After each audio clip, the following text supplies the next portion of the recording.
Time check is 1:37. Grabe, ngayon lang tayo nakakuha ng ating first booking. Dahil day off natin, babiyahe tayo kay Lalamove. Sideline lang. Kanina pa ako naghahanap ng booking eh. Hindi ako makakuha ng booking. Siguro dahil matagal tayong hindi bumiyahe. Pero okay lang. Kukuha na tayo ng pang-allowance. Ayun, mali po yung pin ni Atish. Lalamove. Ayan, isang pagkain at isang relo. Wala kayong bari, ma'am? 79 lang. Okay na po ta. Okay, so salamat po. Okay na po to, sir. Okay, salamat po.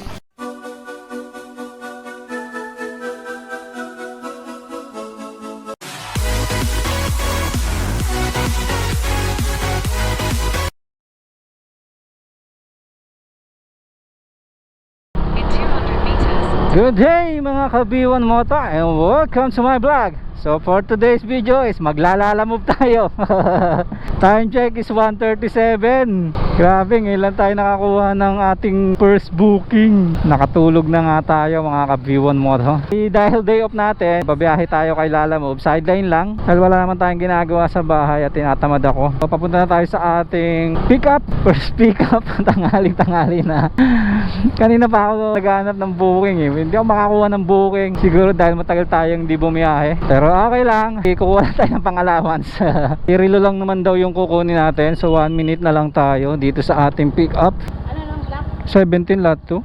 17? Oo. Doon yun sa may gate malapit. Mali to. Asia Homes? Oo. Ito saan to te? Black 17. Doon sa unang gate nga. Sa may gate. Sa unang gate. Ito ang gate. Pagpasok mo sa gate ito. Doon agad. Sige te, salamat. Yung unang skinita lang doon sa kanan te. Salamat po. Ayun, mali po yung pin ni Atish. Wrong pin si ate. Dulong dulo lang. Doon naka-pin. Lalamove.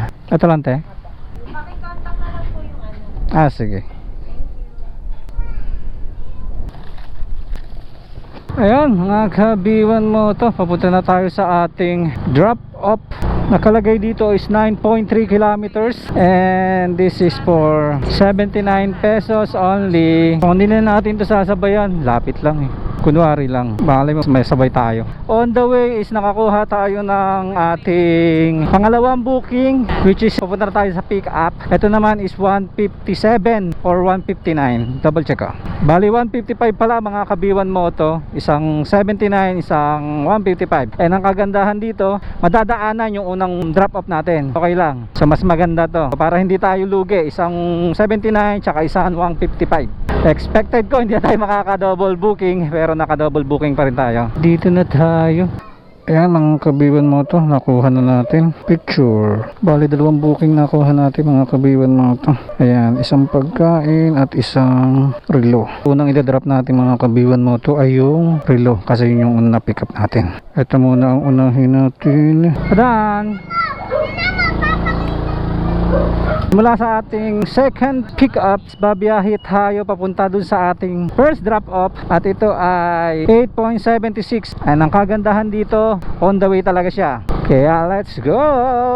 So kahit late na tayong bumiyahe, maganda naman yung ating booking. Pero nakakatamad, inaantok na nga ako eh. Di na sana ako babiyahe. Day off ko naman ngayon eh. Gusto ko lang bumiyahe eh. Yun, nahanap natin yung block 10. Mika? Ayan, medyo nahirapan tayo maghanap pero okay lang. Wala kayong bari, ma'am? 79 lang. Okay na po yan. Okay na po ta. Okay, so salamat po. Okay po. Okay po, salamat po. Na-deliver na natin at binigyan tayo ng tip na 21 pesos. 100 na yung binigay sa atin. Bali 79 lang yun mga kabiwan mo to, ang delivery fee. And binigyan tayo ng 100 pesos. So may 21 pesos tayong tip. So maraming salamat po kay ma'am. Binigyan niya tayo ng tip. And on the way na tayo mga kabiwan mo to sa ating second drop. Ito, simula dito sa ating first drop off, biyahe tayo ng 8.6 kilometers at aabutin ito ng 18 minutes. 2:47. Huwag natin. Ma'am, kay JD po. Papa. Thank you po. Okay na po to, sir. Okay, salamat po. Bali 155 lang yung mga Kabiwan Moto at binigyan tayo ng 160 ni sir. So binigyan tayo ng tip na 5 pesos. Labas muna tayo dito mga Kabiwan Moto. At yung ating bag is nagpapa-scan. Di ko kasi siya na-scan sa unang drop off kanina eh. So ngayon ko siya i-scan. Hanap lang tayong pwesto. Huwag tayo dito kasi subdivision to eh. Baka pag hinalaan tayo dito eh. And hanap na rin tayo matatambayan natin. Yun mga Kabiwan Moto, nakakuha na tayo ng ating pangatlong pick up. And ang layo natin dun sa may pick up natin is 2.5 kilometers and naabot na ng 6 minutes. Fragile daw. And titignan natin kung pwede ba. Papunta daw ng 13. So tignan natin kung pwede. Yan, dito na tayo. Yung papuntang 13 po. Meet mo kuya. Sir, paingatan lang to. Ano po ba yan? Kasi vials to yung mga... Yung mga ano, oo. Oo. Sige. Yung laboratory kasi siguro nila. Okay po. Picturean lang. Sige ma'am. Okay po. Salamat po. Kala ko naman malaki. Maliit lang. So pwede natin itong sabayan. Basagin, fragile. So tatali natin to dito. Hindi masiguro mababasag to. Thank you po. Tignan natin kung masasabayan muna natin to. Masyado malayo to eh. Maaga pa naman. Yung layo nito 17 kilometers eh. Simula doon sa pick up. Sabayan natin. Medyo marayo. Yun mga Kabiwan Moto. Takbo na natin to. So hanap na lang tayo. Gapang na lang tayo. Tignan natin kung makakakuha tayo ng kasabay. Kasi tatagal na yung oras natin. Nasa 20 minutes na rin tayo naghihintay doon. Wala pa rin tayong makakuha. Diretso na natin to. Hanap na lang tayo on the way. Kasi alanganin yung lugar eh. Kahit pa paano maganda-ganda naman ang pair neto. Bali 127. Picturean ko lang ma'am ha. Ay sige po. Okay na po to ma'am. Okay po, salamat po. Thank you po. Ayan mga Kabiwan Moto, dito tayo nag-drop. Bali 127 lang yon. Tapos binigyan tayo ng 150. Thank you ma'am, binigyan mo ako 150. Ang nangyari? Bakit ganun? Wala na signal. Walang signal. Walang signal dito. So hindi natin na-picturean pero dito tayo. Dito muna tayo. Walang signal eh. So gamitin natin itong cellphone natin para dito tayo mag ano. Ayan. Ayan. Dito natin. Bali binigyan tayo ni ma'am ng 150. Picturean na lang natin. Ayan. Walang signal yung smart natin. Hindi tayo sa dito. Bali mayroon tayong tip na 23 pesos. Hanap tayo ng pwesto natin mga Kabiwan Moto. Bali na-drop na natin yung ating pangatlo. Confirm delivery. Bagal na signal. Upload complete. Confirm. Ayan mga Kabiwan Moto, hanap muna tayo ng ating susunod na booking. Siguro bali nakamagkano ba tayo? Ayan, nakatatlong booking tayo mga Kabiwan Moto. 284. Tapos ang top up natin, 100 ang top up natin. Magkano na lang? 20 na lang. Isa na lang to. Papagas pa tayo. Lugi pa. Lugi pa tayo.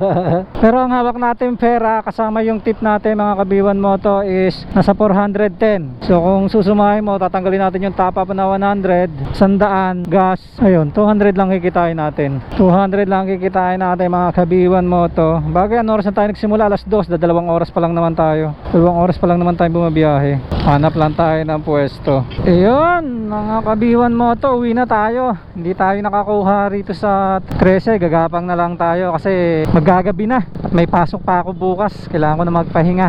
Meron namang mga pumapasok dito sa 13. Kaso ang problema, puro papalayo eh. Wala yung papapuntang Dasma. Hapon na kasi. Kaya ayoko na magmalayo. Kaya gagapang na lang tayo pabalik. Kung sakaling may makuha, edi goods. Pag wala, edi okay lang. Bali nakatatlong booking lang tayo mga Kabiwan Moto. At alas 2 na rin naman ako nakalabas kanina. Maganda yung unang dalawang booking natin. Ayos na yon.